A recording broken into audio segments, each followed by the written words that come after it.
Welcome to today's social system mapping sense-making session for August 5th, 2024. There are sort of four of us presenting today. Me, I'm doing the welcome and holding the overall bigger picture space. Kara is doing the technical support and holding the overall communications and technical support space. And Curtis and Amy will do the bulk of our presenting today, and they are the generally our sense-making spreaders and helping to hold the overall sense-making space in our community practice. So what this is overall the community practice is really, it's a vision about a possibility related to social system mapping and what it has the potential to do. It's a learning opportunity for all of us who come together every week, just about every week, learning about social system mapping and learning from each other more and more about social system mapping context and what's working and what's not working. So it's also an opportunity to contribute your own experience and insight. And overall, it's a community of practice. So our objectives for today are that you'll come away with a sense of the potential that we're inspired by. It won't probably all be super clear and land fully right away, but you'll have a taste of it. You'll meet some cool people, which is these people here present, and feel welcomed by them.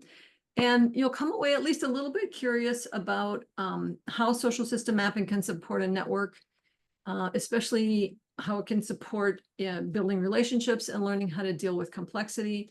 And we, with our sense-making sessions, like to share a useful systems thinking or sense-making framework. And so you'll come away with one of those that you know how to use as well. So for our agenda, we will do introductions in a moment. We'll have a overview of social system, basics of social system mapping. Then we will break out into groups of three.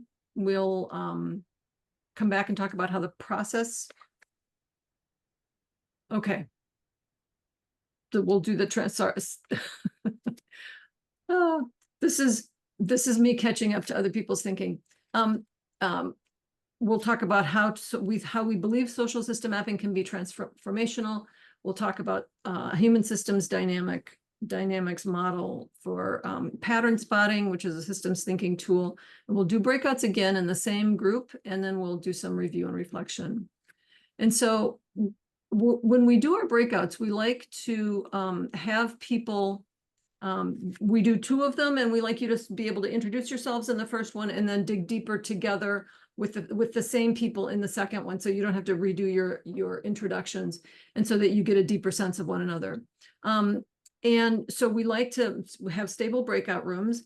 And at the same time, we have some various needs that we want to attend to in designing these breakouts. And the first one is if you just don't want to do a breakout. Sometimes I'm in a group and I'm just like, I don't have the emotional capacity to keep dealing with people. I just want to sit and listen and learn and then settle in myself during the breakout. So if you, for whatever reason, maybe there's, a jackhammer going on outside your 10 feet away and you just don't want to have to unmute at all. For whatever reason, if you don't want to go into breakouts, then just put an equal sign in front of your name in Zoom.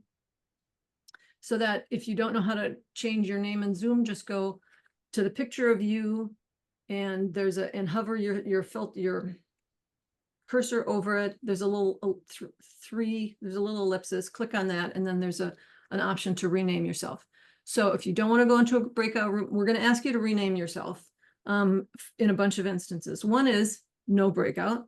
One is if you're going to leave early. That's if you're going to leave early, put an L in front of your name so that we don't build a breakout room and then you leave and then there's too few people and then we need to rearrange everybody, because that kind of undermines the intention. So if you put an L for you're going to leave early, then we'll know to make you an additional person in another breakout room. We will do a little bit of lightweight facilitation, or ask in the room for someone to do a little bit of light facilitation to go through the activity. And so if you're willing to facilitate the activity, please put an F in front of your name And if you're willing, and we will also be opening up a social system map and going through it in the breakouts. And so if you're a person who's comfortable clicking on the embed link and going into the map and knowing how to navigate and are willing to do that with others who don't know how to do that or aren't comfortable doing that in the breakout, please place an N in front of your name.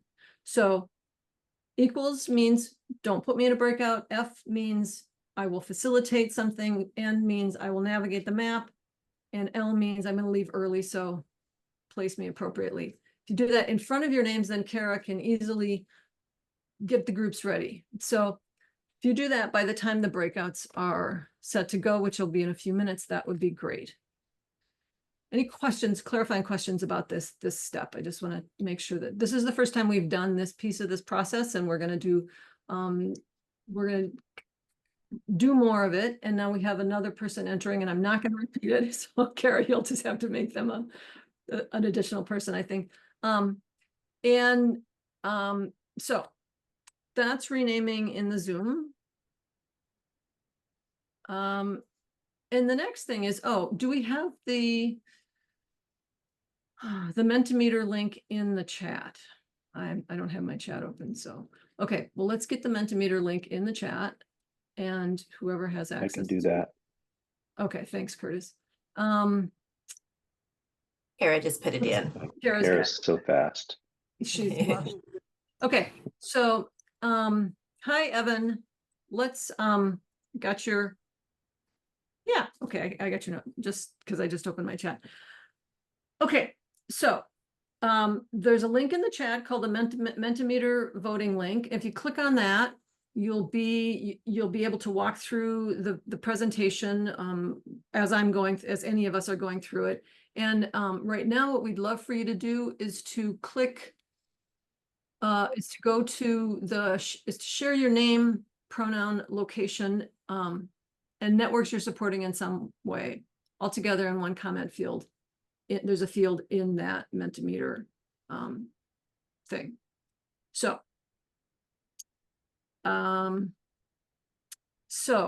I'm seeing introductions coming in, and I'm gonna just I just want to look at the. Oh, Stacia, hi, welcome. Okay. And you'll see on my name, I put a maybe. It's my first day back in Malawi, and I don't know how stable things are, so we'll see. Well, if you're going to leave early, we'll put you in a group, but we won't make you a key person in that group, so that if you go away, we don't have to split the group up because it's too small. So you'll still be able to engage, assuming you're technically able to. Okay, so we have a few new faces today that we have not joined us before, that I suspect are not new to everybody, but new to me, or new to this particular session.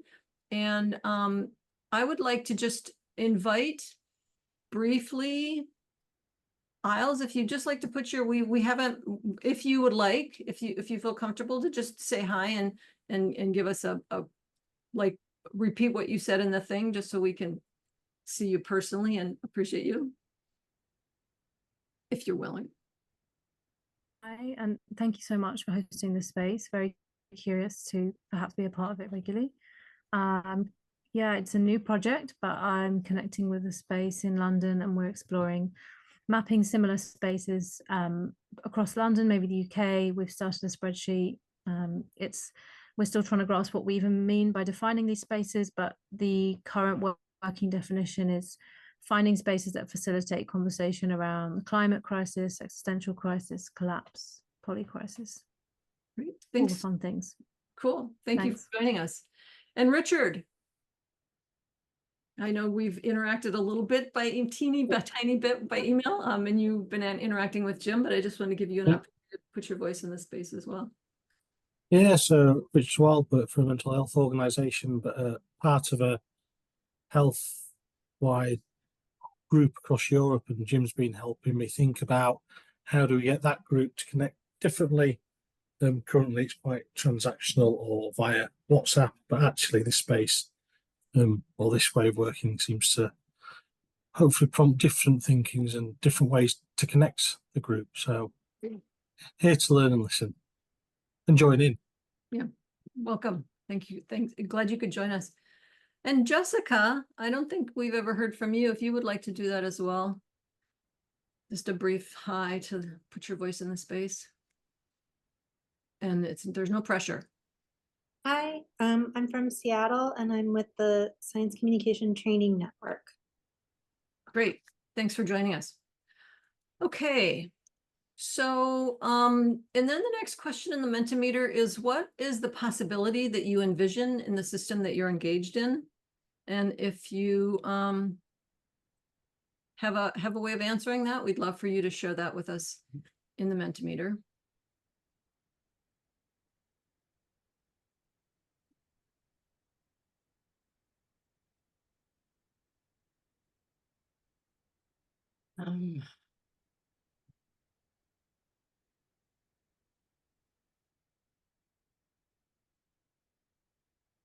And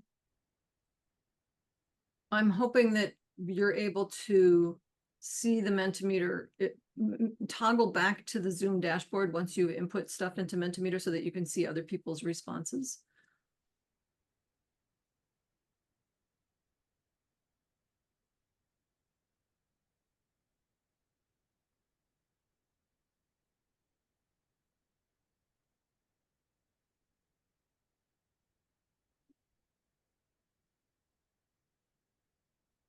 So I'm seeing shared purpose, deeper relationships, collaborations, better understanding for coordination and collaboration synergies, transformational change.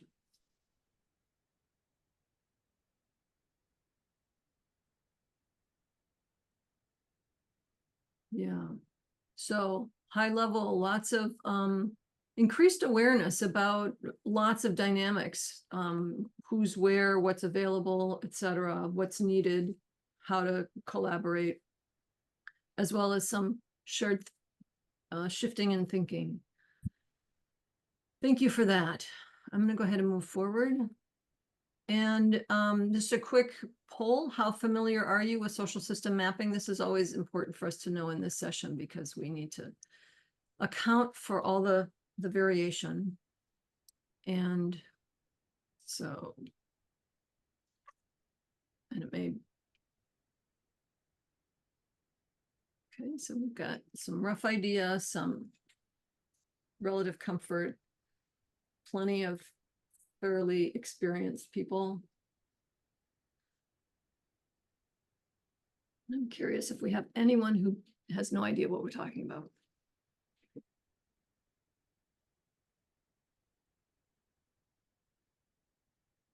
And I had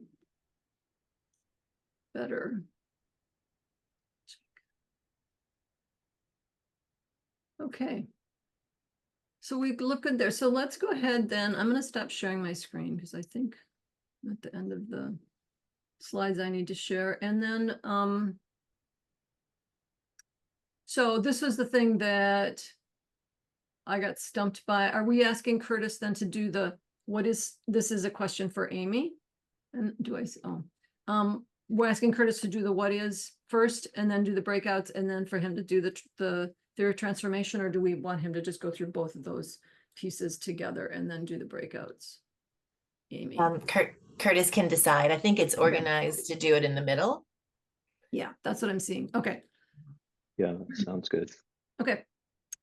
Then I'm going to hand it off to Curtis and Amy now, and they will be in charge of moving us forward and sharing. Good morning, everybody.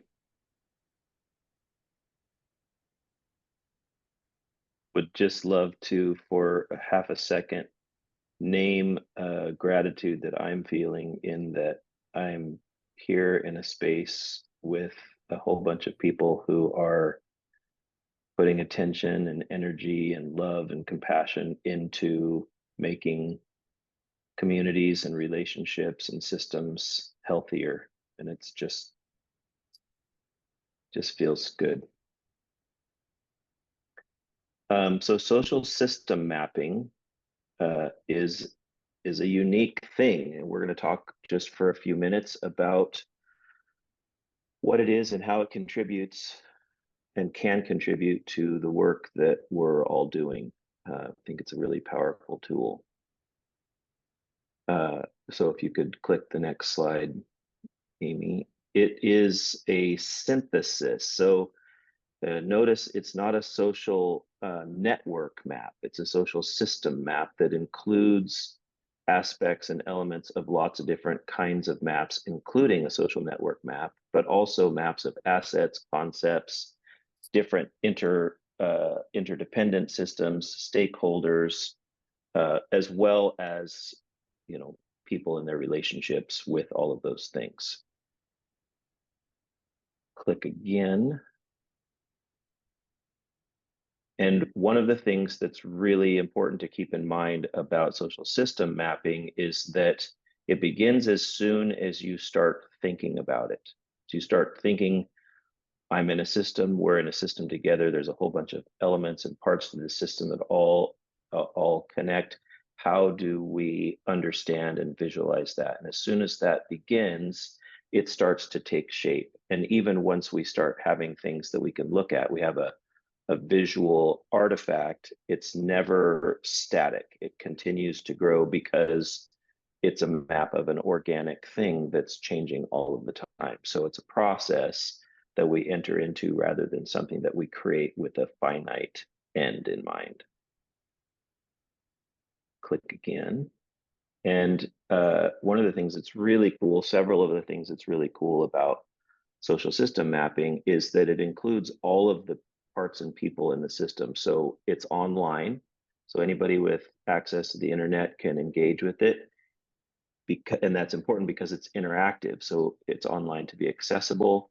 And one of the things that's key about about doing good social system mapping work is finding ways to make it accessible to people, which can be a challenge, but that's the goal, is that everybody who's in the map has access to shape and understand the map together.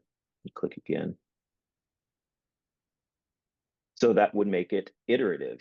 Every time somebody interacts with the map, it changes a little bit, and it lives in the realm of chaos where emergence happens. As you can imagine, with lots of people interacting with the map, there's some unpredictability and things come out of the map. That's really what we're looking for, is the understanding and shifts of the system start showing up in the map. So it's dynamic, it's ongoing, and it's collective. Click again. Thank you for clicking, Amy. So the purpose, the reason that we do social system mapping is, and the great reveal is coming with the next click, to support a global movement to shift systems of dominance, exploitation, and extraction towards systems of connection, reverence, and regeneration. So global, but all of the systems that you guys are working in, organizations that you're working with, are interconnected parts of this global movement that social system mapping is supporting. So click again. In order to accomplish that, we need to do two things. We need to build strong networks, and by strong, we mean the relationships between those, the elements of those networks, people and other parts of the network are strong, as well as wise change agents. So people who are learning how to make wise moves within social systems by paying attention to what's going on in those systems and understanding how they work. So once those wise change agents are networked together with strong relationships, we really have something powerful to make change with. Click again, Amy. In order to make strong networks of wise change agents, there needs to be two fundamental shifts. One is in, if you click again, the first, not in necessarily in order, but the first is a relational shift. We need to start thinking of ourselves less as independent entities and more as connected entities. If you want to click again. We have this wonderful little graphic. So this is the representation of the individual, which in our, a lot of, well, at least I'm normally in the Pacific Northwest, and we think of ourselves as independent entities. And so we have to make a shift towards thinking of ourselves as part of a system of entities. If you want to click to show the next graphic, there's not just one, it's not just me out there, there's lots of us. And not only are there lots of us, but in the next slide, we're connected like a neural network or mycelium. There is outgoing energy and ideas and communication from each of us, and we are all receiving. We're giving and receiving all the time, and it's different things. So it's a complex network, and there's a tension that both holds us in relationship and continues to keep us as independent entities. So we call it interdependence.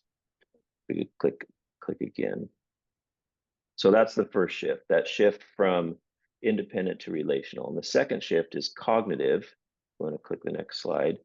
And the cognitive shift is from a mechanistic worldview to a more organic worldview.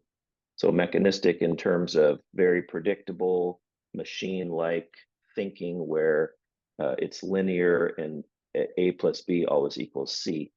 We want to shift that towards a more open way of thinking. So if you can click again, where we can see into and through the elements of the system and the way that things work. Click again and recognize that they are the boundaries between the elements of the system and how they work together are permeable and sort of connected with each other. Click again. And if we keep thinking that way, we can see that there is very permeable, still a great word. There's permeable boundaries between all of the elements of the system and the way that we think about them, the way things work, and our relationships, which is what we get into at the next slide. Click one more time. Nope, I guess we left that slide out. So it's there we go. That's the one I was looking for. So our organic rather than mechanistic and our relational rather than independent shifts, those two shifts, when they merge together, that's when we end up with a system that has the living capacity to grow into a healthy place. So that's two different perspectives that we're looking from simultaneously, not shifting back and forth, but holding at the same time. The relational is something that we see when we look from one angle, and the cognitive is something that we see when we look from the other angle, and we're doing both of those simultaneously all the time. Yeah. So like to take just a minute together. I think we got a 5-minute chunk of time to go into breakout rooms and answer the question. First, introduce yourself, and then talk about a challenge that you're facing within the system that you're working in as you are thinking about how to shift it. What is in the way? What's the obstacle that you're dealing with? Any additions? Amy, Christine? All right. Have fun for 5 minutes, and we'll see you back here after. Sorry, group. Mary, you were talking and I left by accident. Same to my group. Yeah. So Curtis, back to you. Yes, welcome back, everybody. I hope you solved all of the challenges that you're facing in your systems in that 5-minute section of time. And if you did, please let us know how you did it. But in terms of not only recognizing, but dealing with challenges, we believe that engaging with social system mapping actually does contribute to, it's a critical part of the transformational process for systems, And so I'm going to talk you through our, what we call our explainer vortex that some of the folks from our graphics team have put together that helps illustrate how doing social system mapping can transform a system. So we'll just click through and I'll explain this beautiful graphic as we go. And I'm going to use a map that I'm working on right now as an example. So several years ago, there was a bunch of us that were independently working on in the realm of ending demand in the trafficking, in the realm of human trafficking. So there's a bunch of us not necessarily working together. And then we started to realize that if we did work together, the effects of our efforts would spread farther. And that's illustrated in the next slide. Yeah, so started coming together with different perspectives and ideas and resources and started combining those things, and the impact of us working together started to spread, and we realized that there was a need for some coming together, some leadership or something like that. And so a few of us started gathering, if you could show the next slide, kind of in a relational capacity, even to some extent more like, you know, sharing struggles and hopes and ideas and getting to know each other. And we began realizing that if we could understand the rest of the people and the resources and the things that were available in the system that we're working on, it would be helpful. And so in the next slide, it shows that we started communicating as sort of a de facto leadership group with other folks in the system. And we realized that we needed to understand more clearly. And so we started organizing our data. And at this point, we weren't thinking of social system mapping, but we were starting to put things together and get organized. If you want to click to the next one, Amy. Yeah. And so we started becoming aware of this this network that existed and what those different people in the network represented.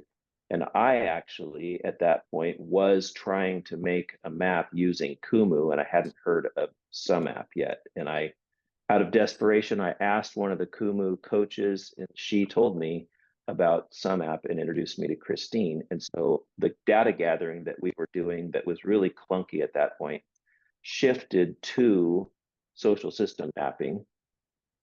And that started helping us really understand what we were working with more clearly. If you want to click the next slide.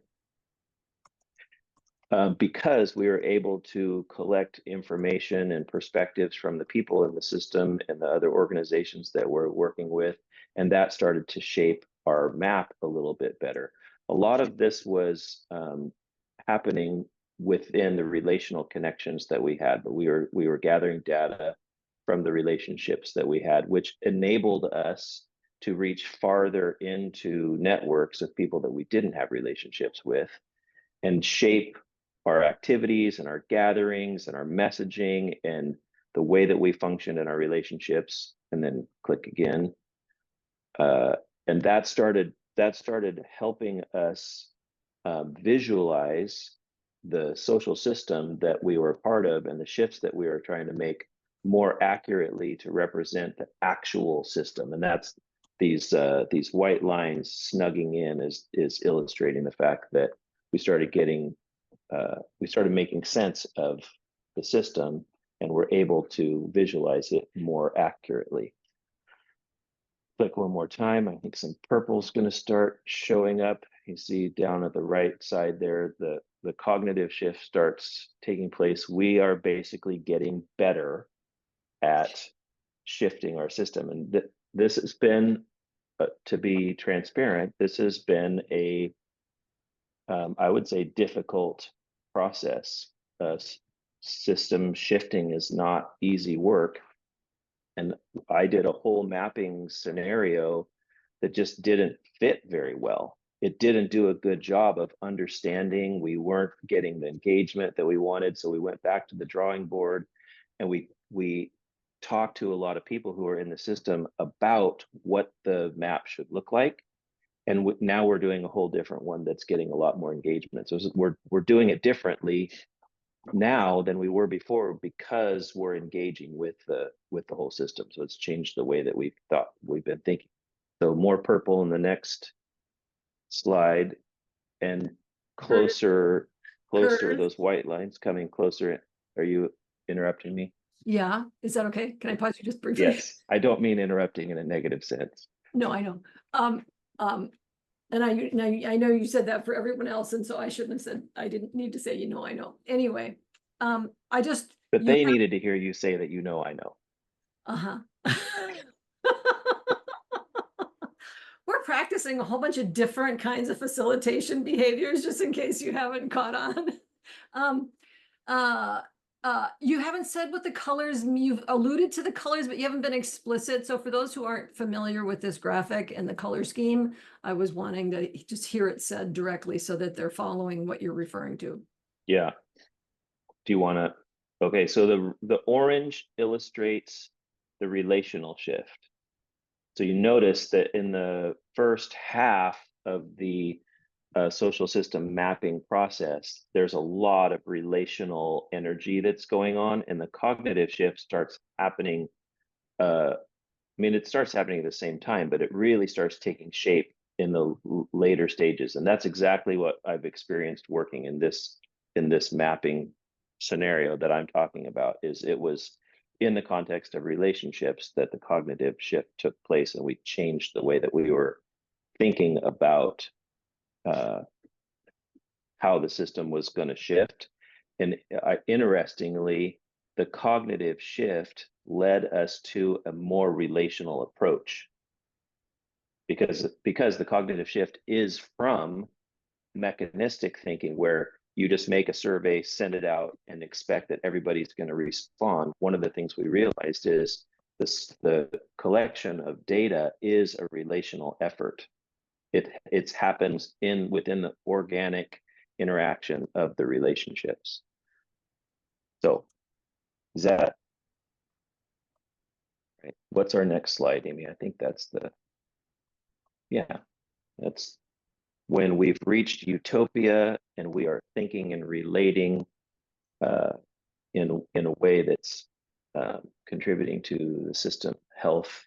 Everybody's involved in contributing to both how the system is and how we make sense of it. And we have this great illustration. I don't think we've gotten here yet in any of the maps that I'm working on, but I'm dreaming about it. And I think that's the last slide, right? Yeah, I think that was it. Yeah. Thank you, Curtis. Shall I? Yes. Okay. On to you, Amy. And thanks for clicking the slides for me. You're welcome. So y'all, I am going to guide us through the rest of our time together, where we're going to really lean into sense making. And so since you've shown up today, you probably know that that's kind of our main topic. And sense making in our community of practice is a practice, and one that we try to do collectively. But in sense making, we're working with that purple, with the cognitive shift that Curtis was talking about. And when we apply sense making to our social system maps, we observe and notice and discover what's meaningful. Maybe we find out what's functioning well, or what's missing, or what's possible. And sense making helps bring to our conscious mind things that we may not have noticed before, which I think that the model that we're going to use today really speaks to me with that one. And so as we notice things that we haven't noticed before, it might invite us to think about small experiments or next wise steps, or maybe some question that's going to deepen our learning. And so our model today is called pattern spotting. HSD calls it pattern spotter with an ER on the end. And I've noticed we kind of seems to have changed it with our community of practice. And so HSD stands for Human Systems Dynamics. And it's from Human Systems Dynamic Institute that we get the pattern spotter as a model that we now in our community of practice are really using as a practice to do sense making. And Kara, if you have it easily available, if you'd share the link to HSD in the chat, if you haven't already, that would be great. So I'm going to introduce you to this model. Some of you've seen it before, and then we're going to practice with it, both just kind of quickly with this image. And then we're going to actually go into small groups and practice with our community of practices social system map. So I want to give you about 15 or 20 seconds just to look at this image. I'm going to shut my mouth in just a minute, but I want you to kind of put yourself here. Maybe you're out on a hike and you come across this view, but just kind of take it in for a minute and sit with it. Not a minute, a few seconds. Amy, can I Yes. interject? Sure. I just want to remind, so this is going to be in the Mentimeter, and we're going to ask for input in the Mentimeter. So if you haven't clicked on the Mentimeter yet, or if you've closed it, you might want to. So Kara just put the link to the Mentimeter back in the chat. So you'll need that for this activity. Thanks for pausing, Amy. I'm complete.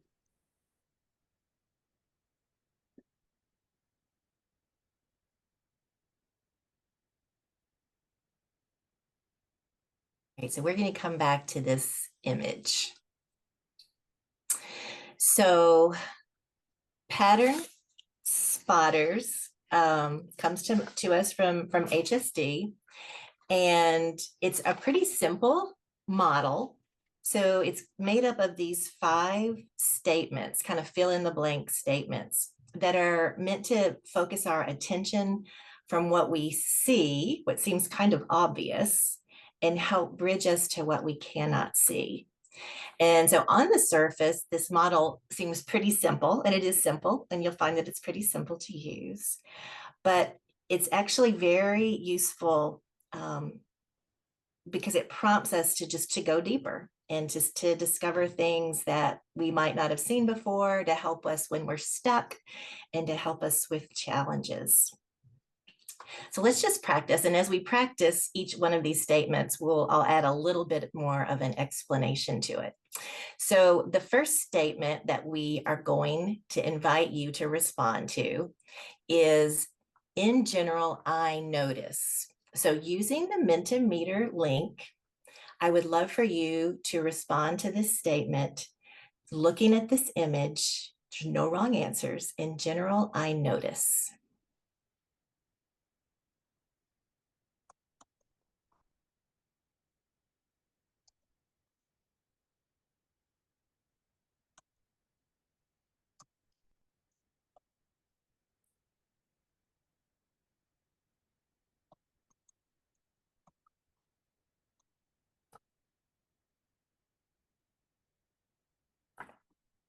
Great. Lots of green. We notice lots of green. But we do have a little bit of different thoughts, right? Grasses and shrubs, and people picking out different things, seeds. Someone even sees water. And so in this first question, it kind of reinforces that we're all coming from a different perspective. We have a different lens as we view this. And particularly as we do this activity as a group, these different things can be surfaced. So if it was just me looking at it, it's just my perspective. But now as a group, we notice all of these different perspectives, and it helps us begin to think and see differently. I'm going to lead us to the next statement. So in this one, statement 2, we say, in general, I notice, but. So it's kind of, in general, I notice what you said just now, but. So it invites you to look differently, maybe kind of turn your head, maybe look for the contradiction to what you noticed at first. So complete this statement. In general, I notice, but.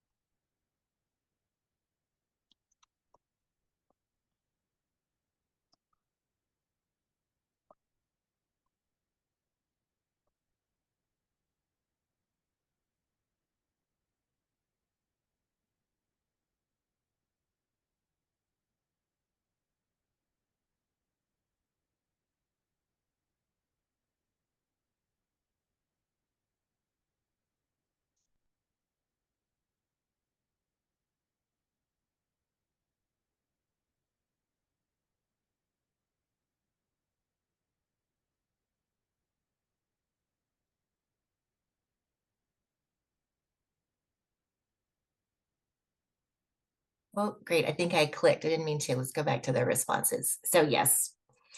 And so yes, so in general you notice, but you're seeing other things. There's darkness behind the light. So light, but then there was darkness. And let's pick out this one. I noticed fine vertical forms in the foreground, but large horizontal forms in the background. So great. All right, let's do the third one. And so the third statement invites you to say, on the one hand, on the other hand. And so it's a little bit similar to the first two, but this third invitation is just inviting us to simply push our observations a little deeper.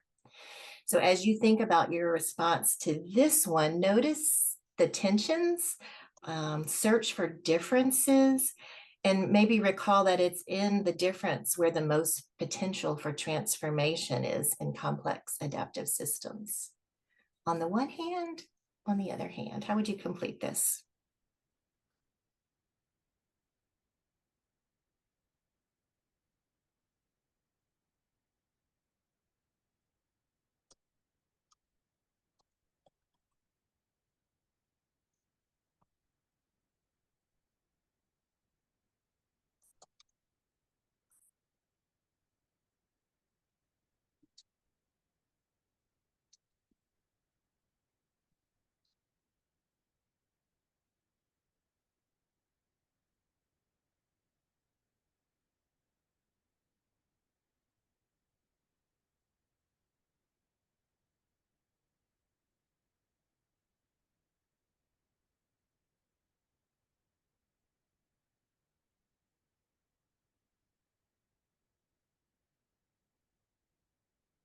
Yeah, great responses. I'm really identifying with the buzzing because I'm sitting here in Memphis, Tennessee right now, where there is all sorts of buzzing outside. And I too, when I look at it, it's like, and on the other hand, I can imagine the sounds. Great. All right, our fourth statement. I'm surprised that, or another way that you could answer it is I was expecting or I wasn't expecting something. So I'm surprised that. And here it helps us kind of name or notice our own expectations or our own biases that we were bringing to this. So I'm surprised that. Complete that statement, please.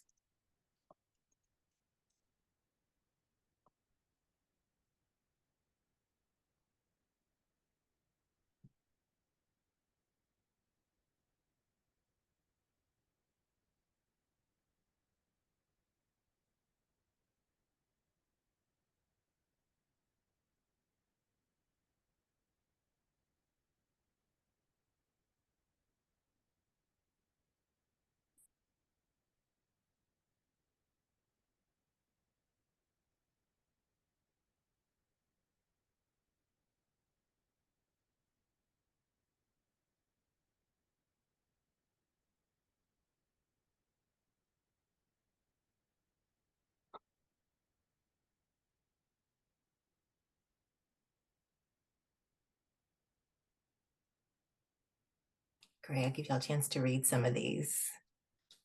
I'm surprised not to see any creatures hiding.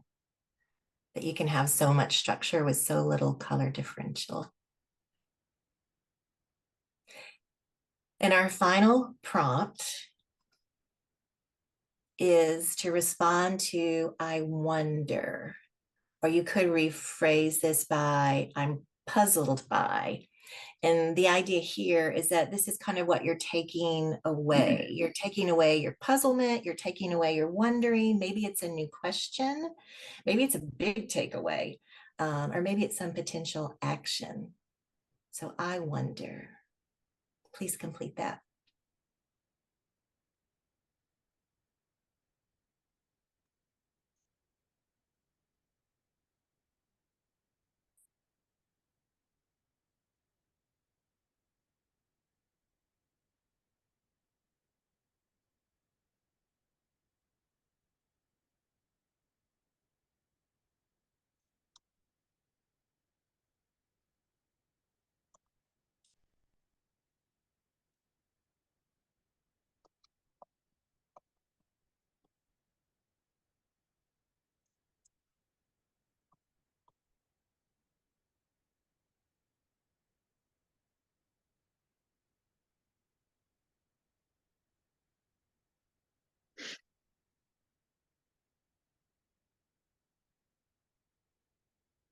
wonderings. Let's go back up so y'all can read a few of these. A lot of people wondering where this was or who took it or why they took it. Edible, is it home to anything? Great. All right, y'all, you have just done pattern spotting with this picture, and thank you for engaging that. We're going to now take this model to our social system map. I'm super excited about this, applying it to our map, because that's really what this is all about, right? And so in just a few minutes, we're going to go into small groups, and I'm going to ask you, when you get into your small group, try to take 3 to 5 minutes. Your facilitator, who was ever one of your Fs, who put an F in front of their name, will watch the clock for you. But I want you to take, let's say 3 minutes, to individually, without discussing, look at the social system map, the link to which I'm going to give you, or Kara will, in just a minute. And then after about 3 minutes, I'm going to ask the facilitator to facilitate your group through these 5 pattern spotter prompts. And I'll ask the person with an N, who volunteered to be the map navigator, to share your screen in the small group and just navigate the map as seems appropriate as you all are responding to the prompts and having your conversation. I am going to stop. Oh, and Kara, if you have these 5 questions, if you'll put those in the chat so everybody has them. And I'm going to share my screen. I want to just show you something. I want to share the map that you're actually going to see. In just a minute, I'm navigating my screens here.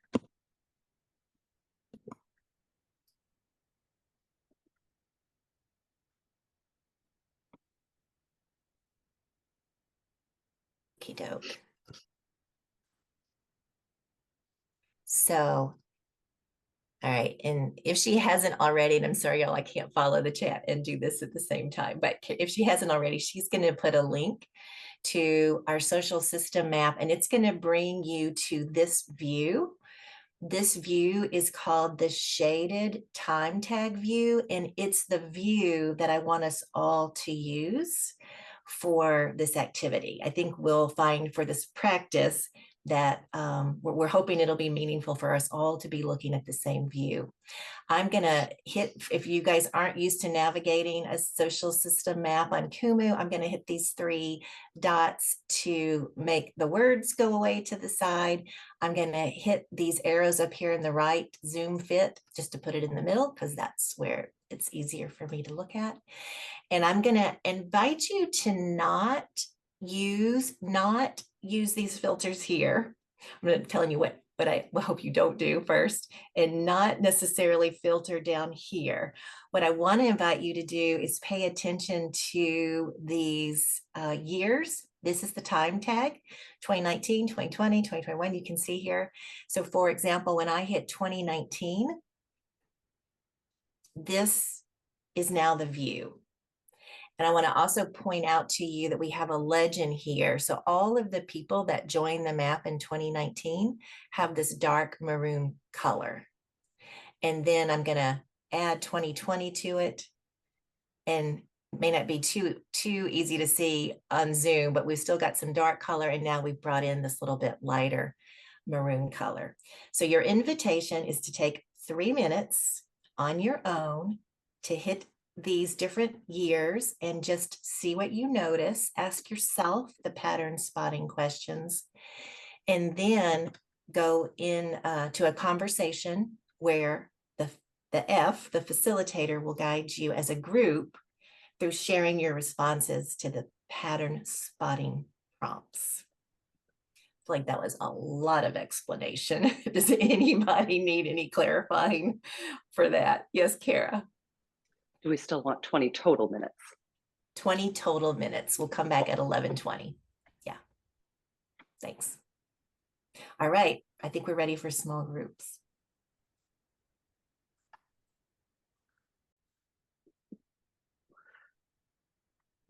Welcome back, Amy. I'm gonna leave it.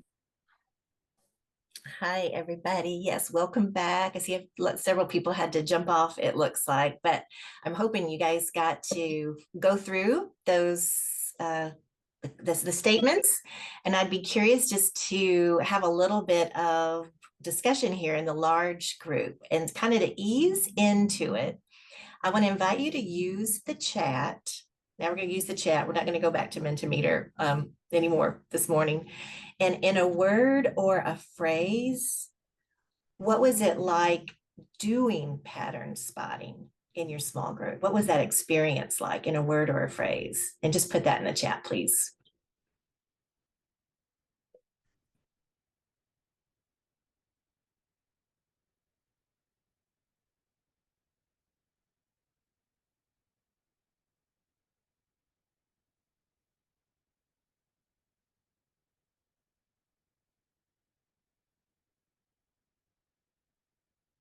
Yeah, good. Yeah, I like that, seeing that. Yes, doing it with others. And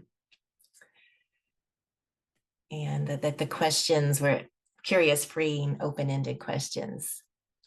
So when you were in your conversation with your small group, and now we'll just do just conversation, and not everybody needs to respond if you don't really have anything that's stirring in you, but is there something that surprised you during the pattern spotting? What are a few of the surprises that you had in your group conversation around pattern spotting? And please just unmute as you have something to share.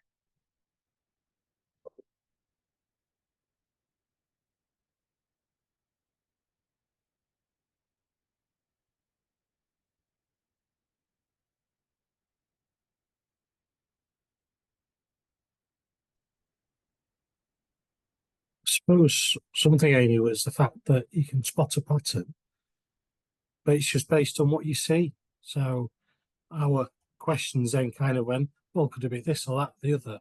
But you don't have that insight to explore it further, I guess. Well, not in that session anyway. So whilst you can spot them, you didn't know how true they were or not, if they were just things or actually there was something there to help explain it. I liked it though. It was good. Thank you. Thanks, Richard. Molly, were you going to offer something? Well, as I reflect, I noticed that listening to other people, some people spot a pattern in the visual presentation and then move to translation very quickly and start to talk about the patterns that are represented in the visual patterns. And I know that the visual patterns are vehicles for ideas, but I just noticed that we entered into the information with a fair amount of variety in a group of four. And just how we see and make meaning, felt varied, which actually speaks to that question I have about literacy and map reading literacy, and how that's quite a challenge and an interesting one in a world that mostly emphasizes reading of books and stuff. So I think it's interesting. There's another, Molly, to your point, and I was in Molly's group, there's another method that I use that's very similar to this. And one of the things I find when I'm facilitating small groups is it is such a struggle to keep them from not going right to interpretation, and to really absorb and look again and look again, and then get to the interpretation. And so I think this model, when we walk through it, invites us to again look again, and then start to think about your interpretations. But so thank you for bringing that up. And so what were you left wondering? Will anybody share any of your wonderings? How did you end that last statement, either yours or kind of what was coming up in your group?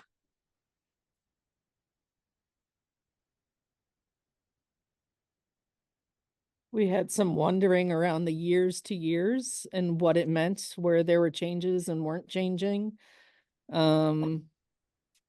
Well, I think we had several questions that would be useful to talk to other people about, so we could wonder less and maybe have some answers or more questions. Thanks, Stacia.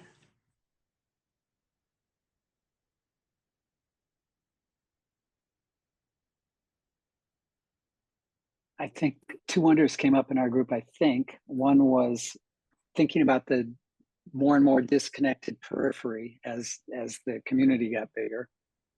What's that about? Is that natural, or is that an artifact, or is that something that we care about?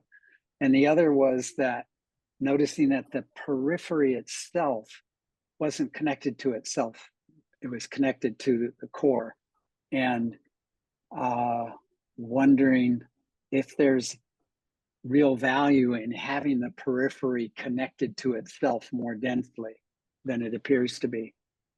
Thanks, Jim.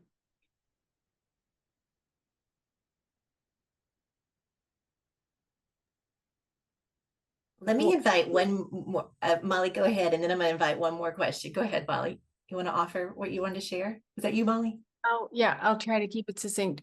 What I just heard brought up for me questions about the nature of an open-ended learning community, an opportunity to a community of open at the edges learners compared with someone in our group mentioned an existing system, let's say a workplace or something, and that those, I'm curious about how different those maps might look even over time. I don't know. Thanks, Molly. So y'all, as we come to the close, and I'm sorry we didn't have a lot of time for the discussion, but I'd love to invite you now to go back to the chat and share with us if there's one thing you're taking away from today, whether it's an action from doing the pattern spotting with our social system app, or it's just something you're going to do with the tool. Or maybe it was a new friend that you made today. What's one thing you're taking away from today? If you'll add that into the chat, please. And while you do that, I'm going to look to Kara for announcements. Are you ready? I am ready because I knew that time was coming. So we have our next SenseMaking session will be coming up on September 2nd. Oh, sorry, excuse me. We decided to cancel that because it'll be Labor Day. So we'll be enjoying Labor Day here in the States on September 2nd and not having a SenseMaking session. So our next SenseMaking session will actually be in October. And then our next on-ramp is next Monday. And we have a new map. Ben Roberts will be coming back to share one of his new maps that involves a lot of convening around events. And so if you've ever been curious about how you can use your own social system map convening around different types of events, you will have a lot of hopeful, exciting views and insights for us. And then on the third Mondays of the month are our deep dives. That'll be August 19th. And I will put links in the chat. Thanks, Kara. Curtis, Christine, anything to say before we end? Anything to add? This is great. I'm just curious, do you want me to do the goodbye ritual, or do you want to do it? Yes, that'd be awesome. You want to do it, Christine? Okay, so our goodbye ritual is just for all of us to unmute, and we try to do this right at before the end of the hour. So we're going to be a minute over, but go ahead and everybody unmute. And then I'm just going to count down 3, 2, 1. And when we get to 1, we just all give each other our good wishes and blessings and love and etc. for the day, all at the same time out loud. And then we jump off and we have a good day or good rest of the day, if you, depending on where you are. So Or night. Or night. Yes. Sorry. I was thinking it was like late afternoon, but yeah, night. Okay, so if everybody wants to unmute, and then 3, 2, 1. Thank you. Wonderful being with you here. Bye, everybody. See you next Bye-bye. time as well. Take care. Bye.